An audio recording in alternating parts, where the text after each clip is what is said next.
as a decision-making tool, and it should be there to support. We're going to move on to hear from our second sponsor of the day and Area Director for Agriculture, Carl Woodwards from Lloyds Bank. So Carl leads the agriculture relationship team in Wales and Borders for Lloyds SME Banking. He has a team of 8 managers providing a full relationship service to 900 clients with an aggregate lending commitment of £350 million. He has specialised in the agriculture sector since 2014 and has enjoyed a variety of roles with Lloyds over the last 37 years. His career to date has led to extensive experience in supporting rural business growth through the provision of finance and wider banking services. Carl is passionate about wider rural community issues, and he is a board member of the Agri-EPI Cotswolds Leader Programme and an experienced grant assessor. Carl leads on the sustainability strategy for Lloyds across the agriculture sector to ensure that they can provide the best ongoing support to clients with their transition to a lower carbon economy. So great to have you here, Carl, and it's over to you. Yeah, thank you, Cassie, and good morning, everyone. Really appreciate the opportunity to be involved and support today's conference. Annabelle's got a couple of slides. Annabelle, if you could just forward to the first slide, please. So just a bit of context around the importance of agriculture to Lloyds Banking Group. We've heard from Tom. Absolutely, we've been in the spotlight following the COVID impacts, but it's a key sector for the country. Its ability to produce food is critical. It adds significant value to our economic production as an economy. But for Lloyds, as one of the UK's leading bank, we're a big supporter of the agricultural sector, so it's absolutely key for us. And as we go through a period of significant change, with focus on environmental matters and technology, it's only right that the bank makes its own commitments to support that. And one of the things that we called out at the start of the year is that we've pledged to cut our carbon from the loans that we provide our clients by 50% in the next decade. And we're going to do that by supporting our commercial clients and the farmers and food producers in this country. So what we've done to facilitate that is absolutely to make sure that the bank managers that look after farms and estates and food businesses all absolutely understand all of the sustainability issues, and all of the 70 managers in the Lloyds Bank of Scotland and AMC team have received training from the Cambridge University for sustainable leadership. We need to learn as bankers alongside all parts of the sector, whether it be farmers, ag-tech specialists, no matter what your role is. We all need to learn and understand the challenge and opportunity from sustainability. We've also focused on what we can do as bankers to help, and I'll touch on some of these examples in due course. So we've launched our own green loan scheme called the Clean Growth Finance Initiative. We've struck up a partnership with the Woodland Trust to provide subsidised tree and hedgerow planting for landowners. We've started to provide thought leadership insights to help shape the transition to net zero, and we've worked with industry experts to do that. We're also collaborating with the 3 leading carbon measurement tool providers, and we can make introductions and support those farmers and landowners with the data they get on potential changes. And we've started to provide regular webinars very similar to what we're involved with today to provide information from key leaders on the issues that we are looking to address, relating to obviously all of the aspects of the low carbon agenda. Annabella, if you can move on, please.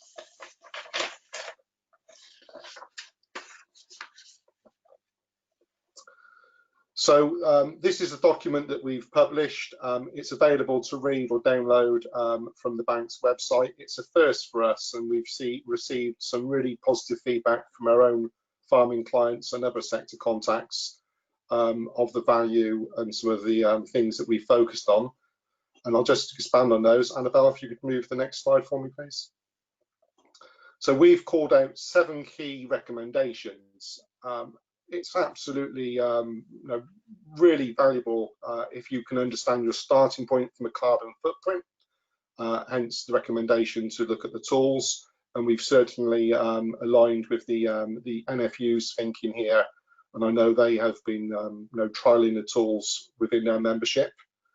We all know that through owning farmland, farms can be a carbon sink, and trees and hedgerows planted in the right place to complement farm practice and your own landscape could help on that, and we subsidised tree planting.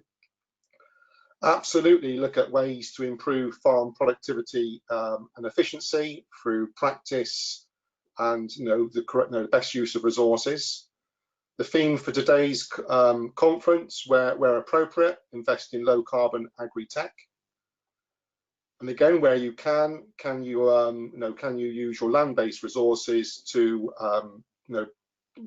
focus on producing renewable energy, not only for on-farm use, but for potential export to the grid.